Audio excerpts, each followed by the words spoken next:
सीमा पर दुश्मनों से लड़ने वाले या आतंकियों का सामना करने वाले सेना के जवान देश के लिए जान देने में भेदभाव नहीं करते। लेकिन क्या शहादत के बाद उनके परिवार के साथ भेदभाव सही है? आज ये सवाल हमारे सामने है। हम आपको एक रिपोर्ट दिखाते हैं। ये देखकर आप भी ये सोचने पर मजबूर हो जाएंगे कि जो देश की रक्षा में जान देते हैं उनके लिए हम क्या कर रहे हैं, उनके साथ इस देश की सरकार क्या कर रही है। राज्यों और इलाकों के नाम पर शहीदों का अपमान हो रहा है।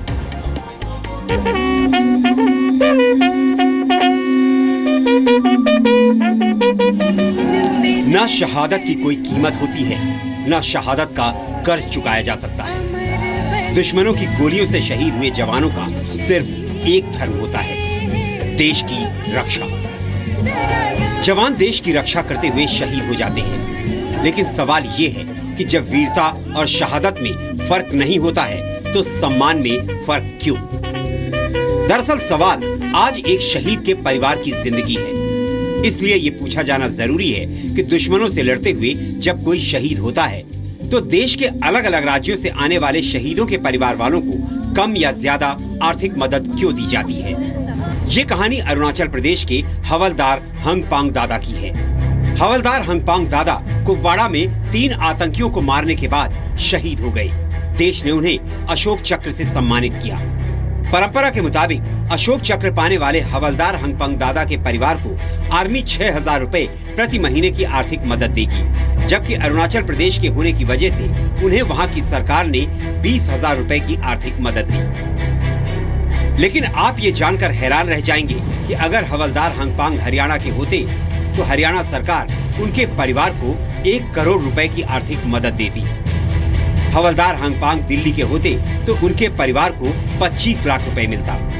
अगर हवलदार हंगपांग पंजाब के होते तो 30 लाख रुपए, राजस्थान के होते तो 18 लाख रुपए मिलते। सवाल ये है कि जब देश की सीमा एक है, उसकी रक्षा में जान देने वाले जवान राज्यों के आधार पर भेदभाव नहीं करते हैं, तो शहादत के बाद आर्थिक मदद में भेदभाव क्यों?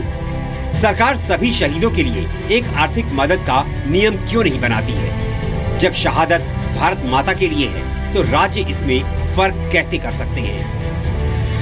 ये चीज़ें जो है ये स्ट्रीमलाइन होनी चाहिए, कुछ रिस्पेक्ट करनी चाहिए इन लोगों की, खासतौर से इन जवानों की जो जिनको अवार्ड दिया जाता है, कि उनको बगैर दौड़े भागे ये अवार्ड मिले। और दूसरी बात ये कि अवार्ड की राशि बहुत कम है। आजकल 1-2 लाख रुपया कुछ हैसियत नहीं करता और उस पैसे से वो कुछ नहीं कर पाते, चंद दिनों में ख़त्म हो जाता है वो पैसा। संसद की रक्षा मामले की संसदीय कमेटी के सामने ये मुद्दा उठ चुका है, जिसके बाद ये आदेश दिया गया था कि हर राज्य इसके लिए एक न्यूनतम राशि तय करेगा।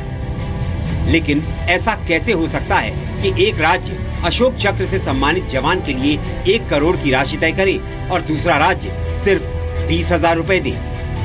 तो स्टेट इस मामले में सेंट्रल इंटरफियरेंस को आने नहीं देती। उसको लगता है कि उसकी जो ऑटोनॉमी है, स्वायत्तता है, उसके ऊपर असर हो रहा है।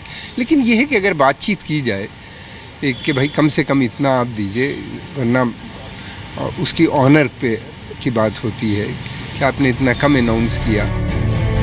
क्या देश सिर्फ नारों और बातों से चलेगा या फिर जवानों की शहादत पर इंसाफ करने से चलेगा? खुद के वेतन को बढ़ाने के लिए एक होने वाले नेता क्या शहीदों के साथ हो रहे भेदभाव पर एक होंगे? अनुराग ढांडा, जी मीडिया,